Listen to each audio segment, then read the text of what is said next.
It's the morning of January 3rd. Albuquerque police officer Lou Golson pulls over yet another suspected drunk driver. But what happens next is far from routine. The driver opens fire, shooting Golson. He fires back. His lapel camera capturing it all. Running northbound San Mateo with a blue hat, blue jeans. And video just like this is now surfacing in cities across America. 1 out of 6 police departments today are now using lapel cams. The crime-fighting tool not only catching criminals in the act, but also providing irrefutable evidence that's led to higher conviction rates in court.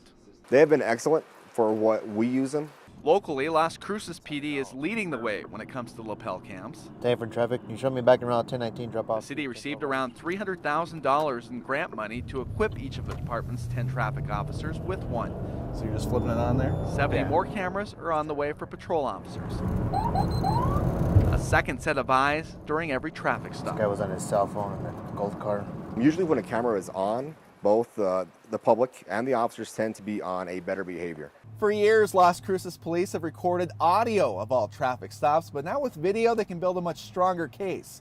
For example, if you were driving and talking on your cell phone, well, it's no longer just the officer's word against yours. It's not necessarily needed to convict them, but it is a strong, it holds a lot of weight. Other agencies are also using them. That have shown that really the use of body-worn cameras is a win-win situation. The ACLU helped develop a pilot program for U.S. Border Patrol at their training facility in Artesia, a program that will likely be expanded to the actual border later this year. We've seen a decrease in the number of use of force incidents, and along with the complaints. But there are limitations. Are these cameras the end-all, be-all? No. I wish it was. For starters, unlike a camera, officers don't have the luxury of pushing pause on what they see, and the cameras aren't always aimed where the officers are looking. Even if the camera is above eye level or actually on glasses, the camera does not necessarily look where the eyes look. And then there's the costs. Not only are the cameras expensive, so is the video storage and the internet upgrades that are typically needed. One of the biggest reasons that El Paso police have yet to adopt them. I do think that we will have lapel cameras in the future. El Paso District Attorney Jaime Esparza also worries about what will happen if a camera's broken or if an officer simply forgets to turn it on. Let's say we have an officer who responds, but the camera wasn't working, or he didn't have a camera at the time. Is that really an issue to judge his credibility? That said, Esparza wants them used here, and sooner rather than later. A study by the International Association of Chiefs of Police found officers accused of misconduct are actually exonerated 93% of the time when video is used. Well, I think the skeptics would say, well, now we're going to hear the real story. From my vantage point, I think you will hear the real story, but you're going to find out how difficult the police officer's job is. You're going to find out the kind of interactions that they have to put up with.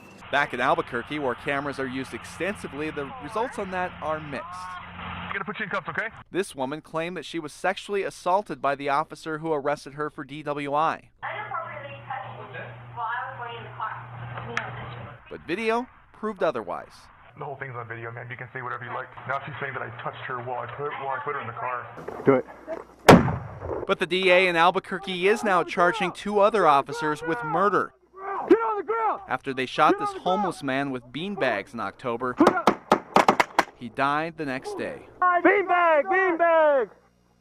And that's why Esparza and Las Cruces PD want the cameras here. It works both ways, both for us as officers. And when we do it wrong, it should be on the video too. Another crime-fighting tool that could protect not only police, but also the public at moments where it matters the most, when lives are on the line.